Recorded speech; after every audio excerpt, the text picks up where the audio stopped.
các cái nhà phẫu thuật viên là phải đối chiếu để cho nó linh nhảm để mà tìm ra được là cái diện cắt đại thể nó tương xứng để mà cái chiến lược đảm bảo được cái diện cắt đại thể tốt. Et vous voyez qu'il y a une différence entre le R0 où il n'y a pratiquement pas de récidive locale et les R1 où il y a 30% de récidive locale.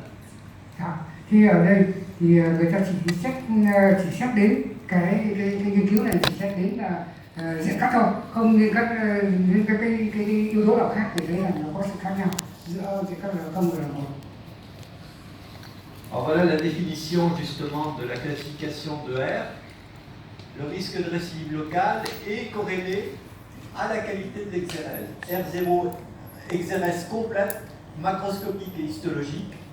R1, exérèse complète, macroscopique mais pas histologique. Et R2, résidu macroscopique. Thế thì cái nguy cơ tái phát tại chỗ là phải phụ thuộc vào chất lượng của diện cắt phẫu thuật, còn hay là hết, không là hết hoàn toàn, hay kia là một là còn thi thể và kia là còn cả hai.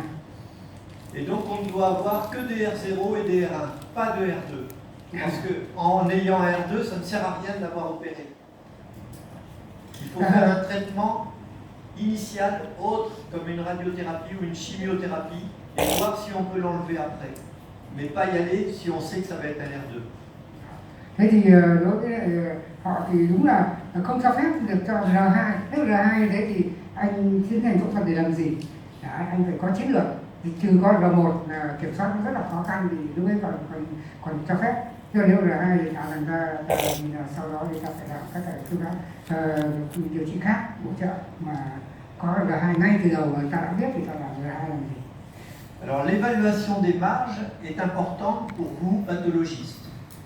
Il faut que ça soit une exérèse monobloc. Si le chirurgien l'enlève en morceaux, c'est pas la peine d'évaluer les marges. C'est comme s'il avait laissé en place de la tumeur. Donc il ne faut pas qu'il morcelle la tumeur. Il ne faut pas qu'il la voie et il ne faut pas qu'il la morcelle. D'accord. Thế thì đối với lại kỹ thuật để đánh giá cái diện cắt như thế nào thì chỉ đánh giá khi mà phẫu thuật một khối thì ở nước ngoài thì người ta tôn trọng cái chuyện phẫu thuật một khối này, chứ nên cắt vụn ra nó gọi là vết u, cắt vụn ra chia nhỏ u ra cắt ra từng mẫu một, móc xếp cái gì thế. Thế thì ta phải đạt được cái chuyện mà đánh giá chuẩn là ta phải một khối. Il faut que la pièce soit orientée. Après il faut l'ancrer. Il faut faire un examen macroscopique, faire des tranches, mesurer les marges et surtout préciser le type de tissu qui sépare la tumeur de la berge ancrée. D'accord. Những cái việc cần làm thứ nhất là chúng ta hướng cái khối đó trên dưới phải trái, sau đó để chúng ta bôi thì đánh dấu, thường là một tàu, sau đó thì chúng bôi hết diện các xung quanh, sau đó chúng ta kiểm tra, chúng ta gọi là kiểm tra đại thể bằng cách là chúng ta sẽ bắt đầu đánh giá, thì chúng ta đo đạc, cân đo đong đếm, sau đó thì chúng ta sẽ xem là chính xác từng cái vi thể của cái u đấy đến sát cái diện cắt như thế nào. Donc voilà, ce type de tumeur, on l'ancre, on ne voit pas la tumeur là, hein. C'est que du tissu normal qu'il y a dessus, elle est ancrée, on l'ouvre après. Đó, thế ở đây ví dụ như là trường hợp đại thể này là cắt thẳng cái khối nguyên khối, sau đó người ta bôi một tàu toàn bộ cái thứ này, sau đó thì người ta cắt ra thì thấy rằng là từng cái ít vi thể của cái u của trong đây, ví dụ như cái loại này nó là cái gì u, cái mô xung quanh nó là cái gì, tiếp thì lúc bây giờ người ta tiếp tục. Alors l'intérêt de l'ancrage, c'est qu'on voit l'encre là et on voit que là, il y a du tissu adipeux sain entre la tumeur et la berge. Et donc on peut le mesurer. Đó, đấy, phải làm như thế này thì mới chính xác được. Đây nó còn người ta đo được, đây là cái về diện cắt này, về chính xác diện cắt và đo được ở khoảng cách, đây là ta nhận biết được đây là một này đúng không ạ, là đây là u thì đo được chính xác diện cắt thì làm như thế mới đảm bảo. Donc souvenez-vous, risque de récidive locale, ça dépend de la qualité de l'exérèse, qui dépend de plusieurs choses. ça dépend de la localisation, de la taille de la tumeur, son mode d'infiltration et surtout aussi de l'expérience du chirurgien. Vậy thì cái sự cắt mắt của tại chỗ hay không nó phụ thuộc vào rất nhiều yếu tố, phụ thuộc cả nhưng mà rất phụ thuộc vào cái chuyện là có phẫu thuật được triệt để của ai không, phụ thuộc vào tiếp, phụ thuộc vào kia vị trí nữa, nhưng rất phụ thuộc vào cái chuyện này. Maintenant, le risque de métastase. C'est un événement tout à fait différent, les métastases. Alors, il y a des types histologiques qui métastasient plus que d'autres. Les tumeurs profondes métastasient plus que les superficielles. Les grosses tumeurs métastasient plus que les petites. Mais le plus important, c'est le grade français. Vous voyez que le grade 3, le grade 2 et le grade 1 ont un taux de métastase complètement différent. Đó. Thế nguy cơ di căn thì lại khác. Nguy cơ di căn phụ thuộc vào 4 yếu tố sau. Thứ nhất là cái mô bệnh học, thì những cái chúng ta hiển nhiên chúng ta thấy đúng không? Thì như là angiosarcoma nó cái di căn nhanh hơn, nhiều hơn các cái loại khác chẳng hạn, để theo thứ tự. Đấy. Cái thứ hai là vị trí u càng vào sâu, u ở càng vị trí sâu thì càng có nguy cơ di căn cao hơn, chẳng hạn thế, hơn là cái u ở bề mặt. Cái nữa là kích thước u càng to là nguy cơ di căn càng cao, và cuối cùng là độ mô học theo phân loại thực hành của Pháp thì càng độ cao, độ 3, độ 2 thì di căn cao hơn độ 1. Đấy là những cái yếu tố liên quan đến chuyện di căn. Alors en fait, il faut bien distinguer le grade du staging et des nomogrammes. Le grade histologique, ou le grade en général, ça repose sur la qualité intrinsèque de la tumeur primitive, quelle que soit sa taille. Le staging, ça prend en compte l'extension tumorale. Alors on sait qu'une tumeur, plus elle est étendue, plus elle est de mauvais pronostic. Et le nomogramme, c'est encore autre chose. Il y a à la fois des paramètres cliniques et histologiques. C'est un mélange des deux. Thế thì bây giờ chúng ta có một cái khái niệm, gồm có 3 cái khái niệm hoàn toàn là khác nhau, chúng ta phải làm rõ. Đấy là độ mô học. Thì u to u bé quan trọng độ mô học của chính cái u đó thì nó có cái công thức thực hành của cái Pháp bây giờ, thế là gắt mỗi độ mô học. Đấy, thuộc. Cái thứ hai là cái nguyên pháp của cái u đó, có cái u nó sinh ra nó đã độ cao, có cái thì thế thì cái setting có nghĩa là giai đoạn, có nghĩa là sự phát triển của u. Thế thì nếu như có là nó đánh giá cái sự tiến triển, sự phát triển của u, thế thì u một khối là u có mọc mầm, mọc khối phụ ra thì đấy là cái sự đấy là setting. Và cái thứ ba là monogam, một cái khái niệm, nó gọi là cái khái niệm này liên quan đến các cái chỉ số của cả lâm sàng, cả mô học. Còn khái niệm thứ ba là monogam. Alors il y a eu plusieurs systèmes de grading, de décrit. En fait, il y en a deux qui dans la première version de l'OMS étaient recommandés, celui de José Costa du SCI et le nôtre de français. Et dans la dernière version, c'est le français qui est recommandé. D'accord. Thế thì các bạn đã thấy là có rất nhiều các cái phân loại mà được đưa ra, thì trong đó thì đến giờ thì người ta vẫn thấy là có 2 cái phân loại của Pháp, 904 cũng rất là hữu dụng. Alors en fait, ce grading, il a été fait de la façon suivante. Un groupe de patients, et on a testé systématiquement 7 critères histologiques qui étaient donnés dans la littérature comme étant prédictifs de métastase.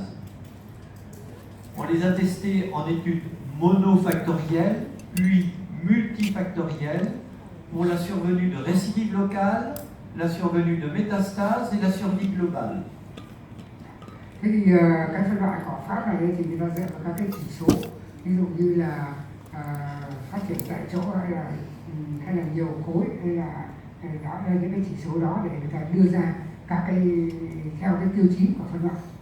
Et on a vu qu'il y avait 3 critères, 3 paramètres qui étaient indépendants pour prédire les métastases et la survie globale. C'était la différenciation tumorale, l'index mitotique et la nécrose. Gồm có 3 cái nhóm chỉ số khác nhau, đấy là chỉ số về mặt sự phát triển của u, chỉ số nhân chia và chỉ số về hóa u. Đấy là 3 cái nhóm chỉ số để người ta xếp loại cái phân loại này. Alors voilà la description de ce grading. Vous avez là la différenciation. Qu'est-ce qu'on met en différenciation 1, 2 et 3? Les mitoses, la nécrose et le score global. Et pour la différenciation, vous avez un tableau en fonction du type histologique et de sa différenciation. Đấy, thì các bạn đã quen biết cái bảng phân loại khảo sát rồi, thì dựa vào cái ba cái chỉ số trên đó người ta xếp điểm 1, 2, 3 thì nó cộng cái cam điểm này thì ra được cái điểm của cái phân loại của mô mềm. Alors pour la différenciation tumorale, on avait mis en score 1 un sarcome dont l'aspect était proche du tissu normal, en score 2 un type histologique certain, et en score 3 tous les sarcomes embryonnaires, synovialosarcome et plusieurs types de sarcomes. Đó. Thế định nghĩa về mặt độ mô học thì người ta có ba cái định nghĩa rất là độ 1 có nghĩa là rất gần với lành tính, độ 3 có nghĩa là những cái loại mà có tên dẫn trên sách hoặc là rất là kém biệt hóa thì là độ 3, còn độ 2 có nghĩa là cái type mô học chưa xác định. Nó ở mức độ trung gian giữa độ 1 rất lành, độ 3 rất ác. Alors ça c'est la différenciation, hein, c'est pas le grade, c'est la différenciation, le score de différenciation. Ça c'est 1 pour un liposarcome parce que ça ressemble à du tissu adipeux normal, pour un leiomyosarcome parce que ça ressemble à du tissu musculaire lisse normal. C'est pas évident que ça soit malin. Donc c'est score 1 en différenciation. On a du mal à le différencier du tissu normal non tumoral. D'accord. Thế thì đây cái ví dụ như ở hai cái mô này là nó rất gần với mô lành, thì đây nó thể hiện là cái chất việt hóa của nó rất gần với lành. Nếu như thế này thì xếp loại ra cái như vừa rồi thì nó độ 1 là cái sự việt hóa gần với lành nhất, đây gần với vỡ, đây gần với cơ nhỉ, thì đấy nó không phải là chưa phải là gác mà với lại cái sự việt hóa. En score 2 de différenciation, un liposarcome myxoïde évident, mais ça ne ressemble pas à un tissu normal, mais le type histologique est évident. Ở đây ví dụ như là Gardner là cái mà sarcome myxoid mà chưa xác định rõ nó là kém biệt hóa, thế thì người ta để là cái mức trung gian này Gardner thì là hai điểm. Un leiomyosarcome où là on est sûr que c'est malin parce qu'il y a des mitoses et il y a des atypies, mais ça ressemble quand même à du tissu musculaire lisse, mais on ne peut pas le confondre avec du tissu musculaire lisse normal, mais on reconnaît que c'est des tissus musculaires lisses, donc c'est 2 en différenciation. C'est un peu difficile la différenciation, hein. On a essayé d'éliminer mais pas possible, c'est important. Như ở đây thì một cái mà trông có vẻ giống với lại sarcome cơ trơn nhưng mà không hoàn toàn cái mô này và có cái đặc tính rất là rõ. Đây, đúng không? Thì đây là cái tính chất việt hóa, là cái điểm việt hóa. Alors voilà par exemple un score 3 en différenciation, parce que c'est un sarcome à cellules fusiformes, mais on ne reconnaît pas bien lequel c'est, donc on le met en 3 en différenciation. Trường hợp này là một cái sarcome tế bào thoi mà ta không định hướng được nó là cái gì, theo nguồn gốc ở đâu nữa thì cho điểm 3. Điểm của nó là trở về với nguồn gốc rất gần với lành thì là 1, ở mức độ giữa thì 2, và không tìm đến nguồn gốc ở đâu mà rất chứng minh nó kém biệt hóa thì là 3. Alors pour les mitoses, il est important de respecter certaines conditions. Il faut que ce soit une fixation non retardée et correcte. Il faut bien échantillonner la tumeur. Il faut avoir une très bonne technique histologique et une technique de comptage rigoureuse et de prendre son temps. En fait, on fait de la façon suivante. On se met au moyennement grossissement, au moyen grossissement, et on regarde l'ensemble de la lame et on cherche la zone la plus mitotique. Quand on l'a trouvée, on se met au grossissement 400 et on compte 10 champs consécutifs. Mito thì nó phụ thuộc rất nhiều vào cái chuyện là chúng ta phải làm technique tốt, chúng ta phải cố định rất là tốt, chứ không có chúng ta sẽ có tạo hình giả tạo là chúng ta không đếm được độ chính xác. Cái nữa là chúng ta pha phải tốt, pha vào cái vùng phải đại diện được tất cả những cái gì chúng ta pha bệnh phẩm ra, cắt ra đại diện được cái u, chúng ta lấy toàn cái vùng về hóa cao, vùng về hóa thấp để lại thì nó không phản ánh được. Vậy thì là cắt tốt, cố định tốt, kỹ thuật mô làm ra phiên bản tốt, và cuối cùng là pha tối đa, và cuối cùng là phải dành thời gian để cho dùng ta đến như vậy thì mới ra được cái con số chuẩn được. Alors l'index mitotique, il faut le rapporter à la surface du champ de votre microscope. À l'époque, lorsqu'on a fait le travail, on a fait un travail de reproductibilité et on avait calculé la surface de 20 microscopes, parce qu'il y avait 20 évaluateurs. La surface allait de 1 à 3. Donc forcément, il faut calculer la surface du champ, sinon ça ne va pas être le même résultat partout. Et on a donné le score pour un champ de cette taille-là, mais bien sûr on peut le ramener après, il n'y a pas de problème. Đó. Thế thì người ta quy định có công thức, vậy thì cứ cái vật kính mà gây diện được có cái diện tích như này thì được cho một đơn vị vi trường lớn. Vi trường lớn là định nghĩa bằng cái đây mm vuông. Thế thì và cái con số đếm là con số như thế này. Đó, tất nhiên là đôi khi nó con số hơi chênh lệch một chút, cho nên các nhà đếm nên là đếm chính xác dựa theo cái vi trường giờ quy định, là vi trường quy định và cái diện tích. Donc on met score 1 s'il y a de 0 à 9 mitoses pour 10 champs, score 2 s'il y a 10 à 19 et score 3 s'il y a plus de 19. Alors parfois on est amené à recompter les mitoses si le score est proche d'un autre et que ça va changer le grading global. Par exemple, si on trouve 2 mitoses, on ne va pas le recompter. Si on trouve 30 mitoses, on ne va pas le recompter non plus. Mais si on trouve 9 ou 19, si ça change quelque chose, on peut éventuellement le recompter. D'accord. Đó, cái đôi khi là con số là nó rất là chủ quan, là 19, 20. Nếu như mà 20 rồi không cần đếm lại đâu. Nhưng mà chúng ta là 19 là phải đếm lại. Nó đúng là cái border, ông đứng giữa biên giới này rất là phải đếm lại. Chúng ta nên đếm lại nó cộng vào. Thì có thể chúng ta lấy là cái tiền ăn và người ta khuyên là nên đếm lại. Nếu như anh để ở biên giới thì nên đếm lại. Tuy nhiên anh đếm lại mông tê nó cao hẳn lên thì vô tư, đúng không? Thì đấy thì nó rất là đôi khi hỏi là số 19 là ở đâu. Et d'ailleurs, ce comptage de mitoses est encore plus important pour les gistes. Vous savez que dans le risque de malignité selon la classification de Miettinen qu'on utilise, c'est moins de 5 mitoses ou plus de 5 mitoses. C'est sur 50 champs, ou sur 5 mm plutôt, sur 5 mm. Il faut bien le compter parce que ça peut faire la différence entre une indication ou une non-indication d'imatinib. Donc c'est quelque chose qui est important pour le patient et pour la société. Pour le patient, parce que si on ne lui donne pas alors qu'il fallait lui donner, c'est embêtant.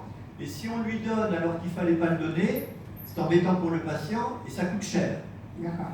Đó, thế thì ví dụ như một cái UCIT, các bạn biết là 5 nhân chia trên 50 vi trường hay là trên hay là dưới 5 thì nó rất là quan trọng, đúng không? Chúng ta phải ngồi cho là đến mất thời gian để là nó đưa ra cái nguy cơ. Cái nguy cơ này nó giúp cho đối với lợi ích cả hai phía là cả xã hội và bệnh nhân. Xã hội thì mất tiền điều trị, bệnh nhân thì đưa vào cái kết luận ung thư thì người ta cũng rất là ảnh hưởng người ta. Thế thì chúng ta phải đến, và đối với mô mềm là phải có con số rõ ràng. Đấy, đối với họ là có công thức rõ ràng, con số rõ ràng, chính xác đối với mô mềm. Alors on compte toutes les mitoses normales et anormales, on ne les distingue pas. Mais on ne compte que les mitoses pour lesquelles on est sûr. Par exemple ici, alors ça c'est une mitose, ça c'est une mitose, ça c'est une mitose, ça c'est une mitose. Le reste c'est peut-être plus discutable. Mais comme il y en a beaucoup, il va sûrement y en avoir plus de 20. Quan trọng nhất là ta đếm cả nhân chia bất thường và nhân chia bình thường, cái nhân chia. Nhưng điều quan trọng nhất phải khẳng định như là nhân chia. Khẳng định nhân chia rồi mới đếm và ta đảm bảo chuyện đấy là nhân chia. Còn nếu như chưa đảm bảo là nhân chia, ta chưa đếm. Ta phải mỗi một cái điều là ta phải khẳng định là nhân chia. Và ta đếm cả bình thường và bất thường, nhân chia bình thường. Và nếu không thì ta phải bàn luận cái chuyện ra được nhân chia là mới đếm. Pour la nécrose, alors le travail qu'on avait fait initialement c'était sur l'histologie. Donc il faut que la tumeur soit bien échantillonnée. Soit il n'y a pas de nécrose, c'est 0, soit il y a moins de 50% de la surface tumorale, c'est 1, soit c'est plus de 50% de la surface tumorale, c'est 2. Đối với cái tỷ lệ hoại tử này thì đúng là cái này quan trọng nhất là đại thể.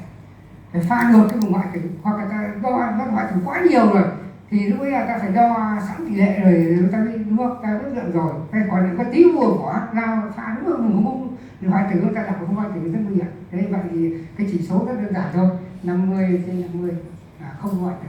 Thì quan trọng nhất là đại thể. Alors, bien sûr, l'échantillonnage est important. Si macroscopiquement vous voyez de la nécrose, alors parfois c'est difficile à identifier la nécrose macroscopiquement. C'est pas mal de prendre un bloc pour s'assurer que c'est bien de la nécrose.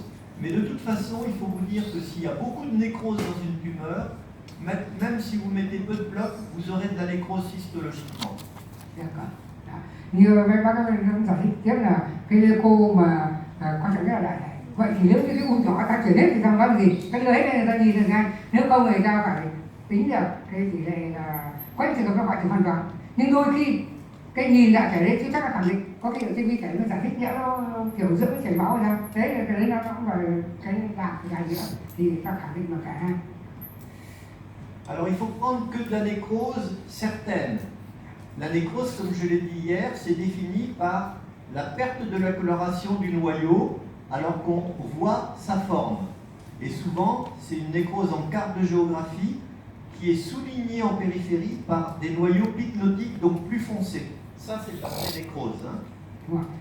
Câu chuyện hôm qua các bạn phải khẳng định hoại tử u thật là đấy là hội rồi phải khẳng định cái chuyện này là u phải có xung quanh là có cái viền hình bản đồ và nó apopto nhân nó phải như thế thì đây là hoại tử u thật mà mới đến. Donc en fait, on se retrouve avec trois paramètres. La différenciation qui peut être 1, 2 ou 3, l'index mitotique qui peut être 1, 2 ou 3, et la nécrose qui peut être 0, 1, 2. On additionne, et suivant le score global, si c'est 2 ou 3, ça fait grade 1, si c'est 4 ou 5, ça fait grade 2, et si c'est 6, 7, 8, ça fait grade 3. Đó, thế thì bây giờ là độ mô học thì phụ thuộc vào bao nhiêu yếu tố này, ta cộng điểm vào, ta tổ hợp vào thành cái này. Đấy, độ 1, độ 2, độ 3 và theo điểm đây, đấy, độ của sự việc của u chỉ số nhân trên chỉ số hoại tử thì ra được một cái bảng độ mô học của u. Alors voilà ce que ça donne sur une grande série relativement grande. C'est pour la survie sans métastase. Oui, survie sans métastase. Vous voyez que les gradins, 10% de métastase à 10 ans, en gros. Donc pratiquement non métastatique. Les grades 3, presque 70% de métastase à 10 ans. Ce qui est ennuyeux, c'est les grades 2. Histologiquement, on a toujours des grades 2. Ce que n'aiment pas les cliniciens. Et ça représente 40% des patients. Pour cela, ça veut dire qu'en fait, on ne sait pas. On sait pour cela, c'est pas la peine de leur donner un traitement adjuvant, comme une chimiothérapie. Et on sait pour cela, si on a quelque chose d'efficace en adjuvant, il vaut mieux leur donner à cela. Mais cela, on ne sait pas. 40%. C'est beaucoup, hein. Đây là một cái nghiên cứu mà người ta bỏ qua cái yếu tố di căn là cái trục này. Thế thì người thấy rằng là các cái sản phẩm sâu thêm của cái độ nó rất là khác nhau, chứng tỏ là cái vai trò cái độ mô học của nó. Alors vous savez que maintenant, c'est la microbiopsie qui est le standard pour le primo-diagnostic. Donc évidemment, c'est plus embêtant de grader sur une microbiopsie. Notre travail, on l'a fait sur des pièces de résection, des biopsies chirurgicales. Alors les données de la littérature disent que pour le diagnostic, les microbiopsies c'est fiable. Par contre, pour le grading et le typage histologique, c'est 70-80%. Donc on peut avoir des difficultés, en particulier pour évaluer la nécrose et l'index mitotique avec une microbiopsie. Đối với lại, như chúng ta biết thì đối với lại cái sắc mô mềm ấy, thì chúng ta sẽ thực hiện kỹ thuật sinh thiết kim lớn, đúng không ạ? Thế thì chúng ta kỹ thuật kim lớn này là một trong những cái kỹ thuật để giúp cho chúng ta đưa chẩn đoán. Thì trong cái y văn thì người ta nêu ra là cái kim lớn này nó có thể đạt được cái sự chẩn đoán ác tính là trên 95% và định kíp thì được 7-8% thôi. Để chúng ta biết là cái giới hạn của nó, và đôi khi là nó không đạt được cái chuyện là đánh giá được nhân chia và hoại tử u, bởi vì nó chưa bao quát được hết. Alors en fait, la microbiopsie, ce type de prélèvement est fiable pour les hauts grades, pour les grades 3. Mais c'est plus difficile pour les bas grades et les grades intermédiaires. Et on peut sous-estimer le grade sur une microbiopsie pour des problèmes d'échantillonnage. C'est sûr que sur une microbiopsie, si on trouve que c'est de grade 3, c'est vraiment de grade 3. Par contre, si on trouve grade 1 ou grade 2, ça peut être dans une autre zone grade 3. Thế thì với lại những cái u mà ác tính cao thì khi sinh thiết thì đã trả ác tính cao kiểu gì đó ác tính cao rồi nó đại diện, nó khá đại diện. Còn đối với độ 1, độ 2 thì nó thay đổi đó. Để vùng này nó thế này, vùng khác thế này, và cái yếu tố khác thì chấm điểm nó sẽ thay đổi. Thì chúng ta biết là vậy kết quả giữa sinh thiết kim trước mổ với lại bệnh phẩm nó hoàn có thể là thay đổi như vậy.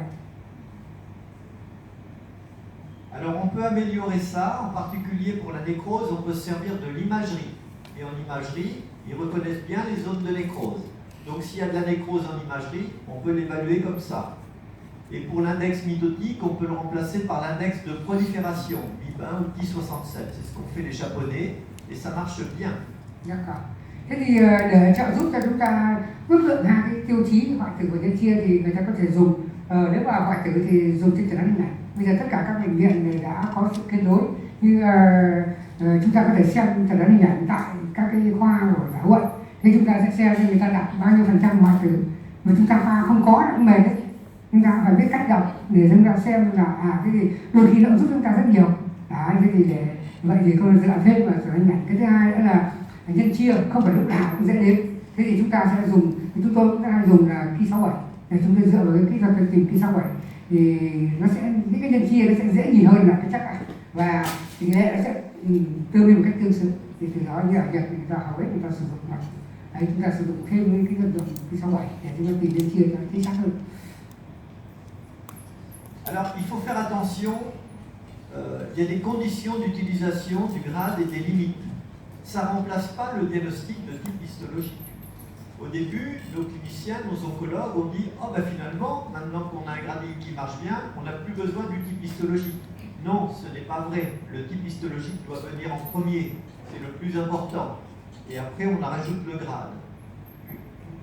Parce que ce n'est pas applicable à tous les sarcomes. Il y a des sarcomes qu'il ne faut pas grader. Chúng ta thấy là tích mô học có khác với độ ác tính, độ gác là hoàn toàn khác nhau. Thế thì tích mô học chỉ là một cái đầu tiên, là sau đó thì riêng nhóm mô mềm thì ra có cái độ ác tính là gác 1, gác 2, gác 3. Tích mô học đôi khi nó rất tương xứng với lại gác. Ça sert à rien, par exemple, de grader les angiosarcomes, les sarcomes à cellules claires, les sarcomes épithélioïdes, les sarcomes alvéolaires des parties molles, les rhabdomyosarcomes alvéolaires, les sarcomes déoïdes. Donc il y en a plein. Ça ne sert à rien de dégrader. Le type histologique donne l'évolution. Cái thứ hai nữa là lại ngược lại, có một số loại u nhóm các u mềm này thì gác chẳng giá trị gì cả, cứ chẳng nói cái loại đấy là gác đấy rồi, là không cần phải gác nữa. Ví dụ như là các ung thư tế bào sáng, các EWI thì gì còn gác gì nữa. Thì ra tiếp lại quan trọng, có cái thì tiếp gác quan trọng hơn tiếp, có cái thì đưa ra tên là xong rồi. Đó, thì chúng ta phải chú ý là các bé không rất. Thế thì trong một số loại đặc biệt thì ta dùng tên là ok rồi, là loại đấy là như thế nào thế rồi. Còn các loại khác chúng ta dùng các ta phải dựa vào tích mô học này, dựa vào nhân chia. Il faut également un prélèvement représentatif et de bonne qualité. Si sur une microbiopsie vous avez 3 ou 4 cellules tumorales, ça ne sert vraiment à rien de vouloir grader. Vậy thì muốn gác D được thì chúng ta phải lấy cái bệnh phẩm phẫu thuật là tốt nhất. Sau đó thì và cố định tốt, có nghĩa là mọi thứ rất tốt thì ta mới gác tốt được. Et le grade ne résume pas toute l'information pronostique. Il y a également la taille de la tumeur, sa profondeur, son type histologique, etc. qui interviennent. Đầu gác không thì cũng không phải là cái yếu tố mà vàng cái chạy tiêu lượng còn nhiều yếu tố khác nữa. Rồi như là vị trí, rồi là loại u, loại kia thì di căn hay không. Alors donc, étant donné ces limitations du grade histologique, l'utilisation des microbiopsies, les types histologiques très variés, le fait qu'il y en a 40 à 50%, ça ne veut rien dire, la reproductibilité qui est très imparfaite, on s'est dit que finalement le grade histologique, c'était la traduction morphologique d'événements moléculaires. Donc on a travaillé sur un grading moléculaire. Thế thì cái phân loại này thì tất nhiên là nó có từ năm 1984 rồi, bây giờ nó có giới hạn rồi, thì nó không có giá trị lịch sử của nó thôi. Thế thì chúng ta đã biết là gặp khó khăn trong chuyện là sinh thiết kim, rồi là tiếp môn học đôi khi nó thay đổi này, thì đôi khi gác nó cũng rất là khó. Thế thì chính vì gác khó, cái gì ta cũng để giữa 50% để giữa, rất là khôn đúng không? Đấy, thứ nhất.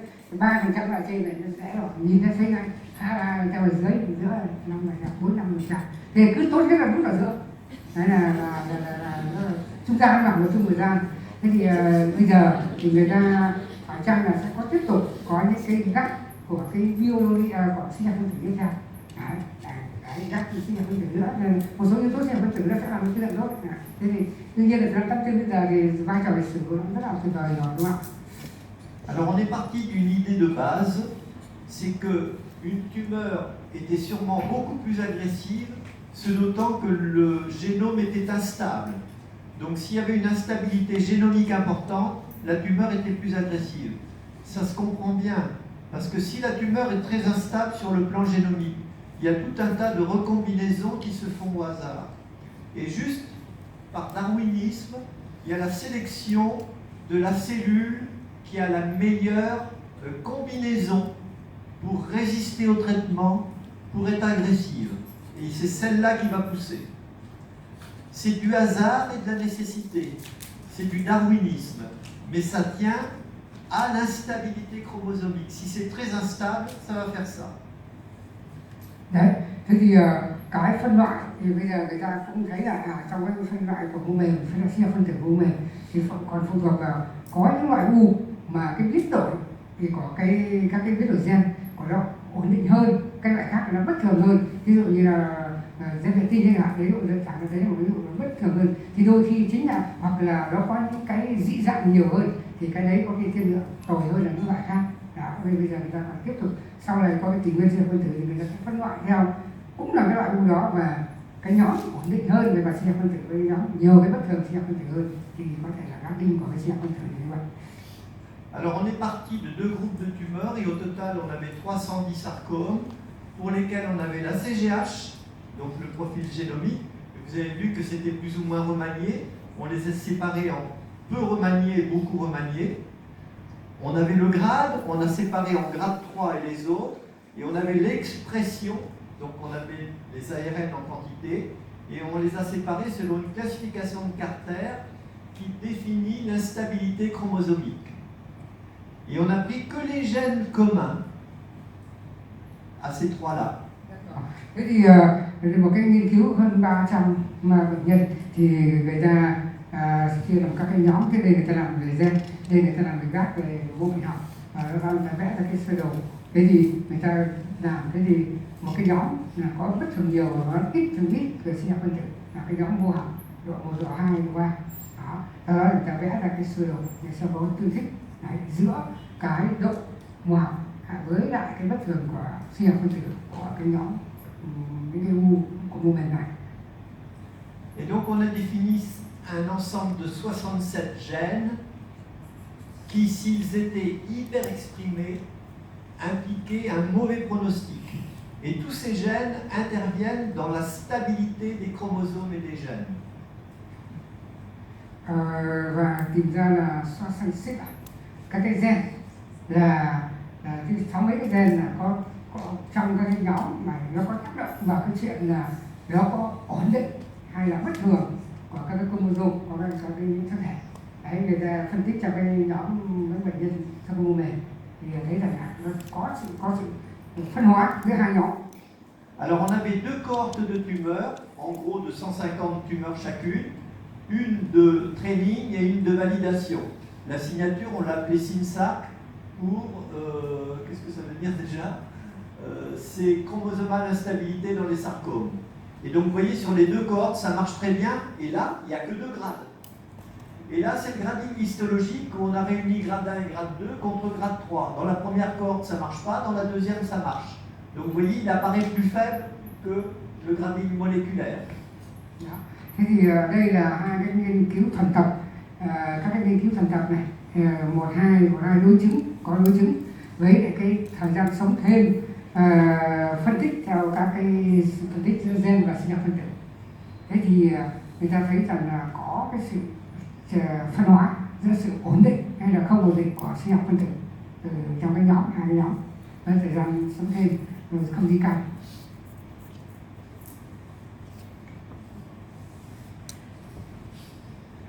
Alors là, après, on l'a fait dans les sarcomes indifférenciés, dans les léiomyosarcomes, et après, on l'a fait dans les grades 1 et 2 histologiques, vous voyez, SYNSARC sépare, et dans les grades 3 de SYNSARC, ça sépare bien dans les deux cohortes.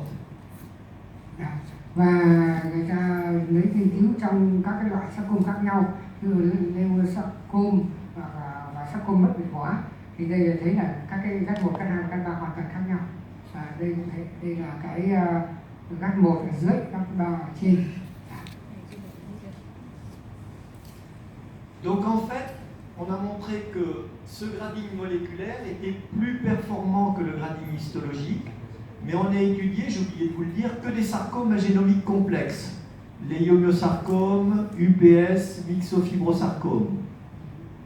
Đó, và cái nhóm thứ ba là cái nhóm mà có bất thường gen hỗn hợp ấy, thì nó sẽ rơi vào cái nhóm này, và lúc đấy là nó có sự vì là kia là có chuyển đoạn và có nhân đen rồi thì nó không thuộc cái nhóm này, và tất cả những loại 5% còn lại của sarcoma mềm là có nhóm bất thường thì nó sẽ rơi vào cái này, nó sẽ có lúc đấy người ta phải gác đinh cái chuyện là bị sinh học phân tử là loại ổn định hay loại bất thường, là rất bất thường, rất sọc lệch của gen.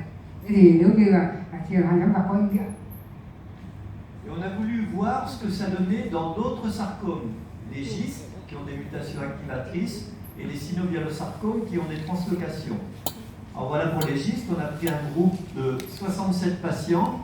Vous voyez que là, c'est vraiment presque parfait. Ceux qui n'ont pas d'hyperexpression de SYNSARC, il n'y a aucune récidive. Et les autres, il y a 80% de récidive. Đó. Thế thì ở đây là đối với lại người ta thử xem là cái phân loại của cái ổ thị gen này zit thì sao, thì thấy rằng là nó rất là phân biệt rất rõ với hai nhóm.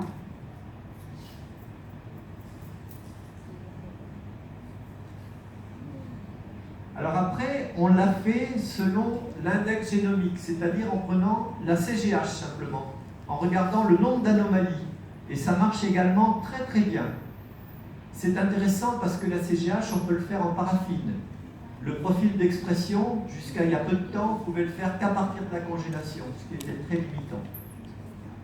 Và trong cái UZIT ấy, thì cái nhóm thì người ta sẽ trên cái phân loại người ta không tìm thấy cái sự nhân đây là cái đối chứng. Alors après, on a pris un autre groupe, on l'a classé selon la classification de myétinène. Ça marche pas mal, hein, myétinène. Vous voyez, sans risque, il n'y a vraiment pas de risque.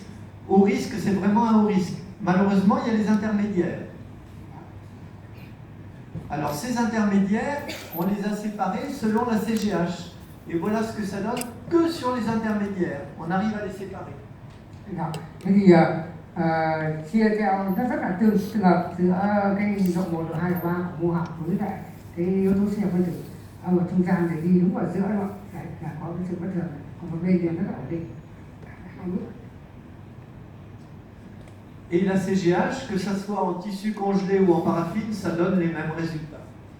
Và người ta phân tích trên cả mẫu mô cố định rồi và mẫu mô cố định lại thì đều có kết quả rất là tốt giống nhau.